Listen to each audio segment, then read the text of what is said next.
السلام عليكم ورحمة الله وبركاته. كيف حالكم يا شباب؟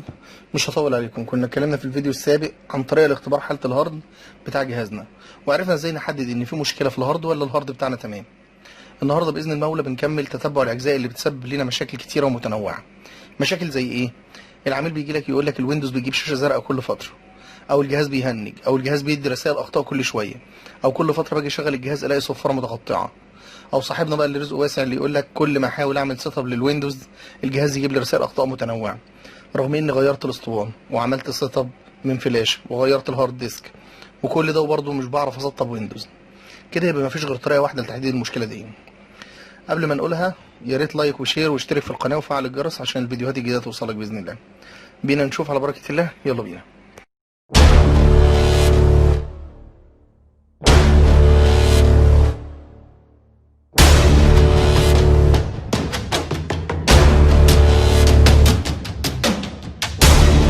الجزء اللي احنا هنشتغل عليه النهارده يا شباب هو الرام، وهنعمل اختبار ليه عن طريق اما كنترول بانل. هندخل كنترول بانل، ومن كنترول بانل هندخل ادمنستريتيف تول، نتاكد ان احنا عاملين الرؤيه بتاعتنا او الفيو او العرض سمول ايكونز، وندخل ادمنستريتيف تولز ونختار ويندوز ميموري دايجنوستيك. ده الابلكيشن اللي احنا هنشتغل عليه. دي طريقه نقدر ندخل عليه منها، او لو ما قدرناش ندخل بالشكل دون نقدر نفتح بس البديل بتاعه من قائمه ستارت، نكتب في السيرش بتاعها ويندوز ميموري دايجنوستيك، WINDOWS مسافة ويندوز ميموري MEMORY مسافة دايجنوستيك DIAGNOSTIC.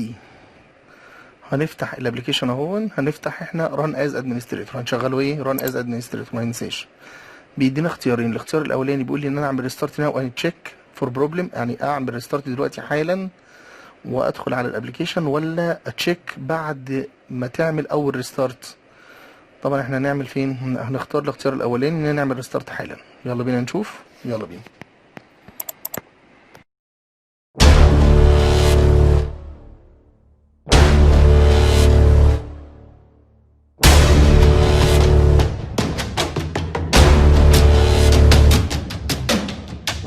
كده يا شباب الجهاز هيظهر معانا بالشكل دون بعد ما يعمل ريستارت.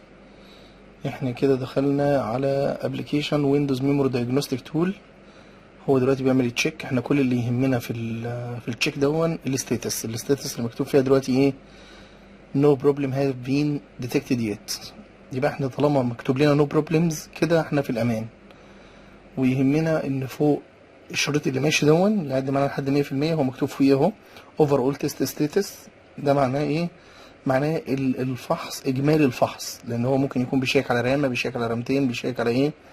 باص، بيشيك.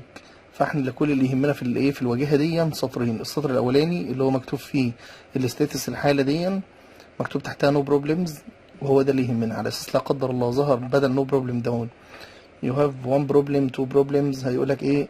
كونتاكت يور ادمنستريتور. خلاص كده يبقى معناها ان انت ايه؟ محتاج ان انت تنظف الرام، تغير الرام.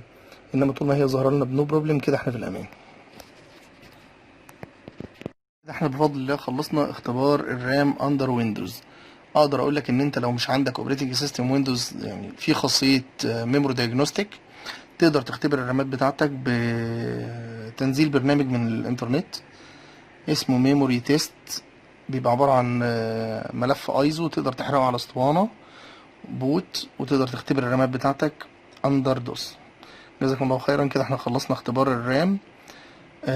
ده الجزء التاني. ما تنسوش تعملوا لايك وشير وسبسكرايب للقناة وتابعوا الفيديوهات السابقة، وجزاكم الله خيرا. السلام عليكم.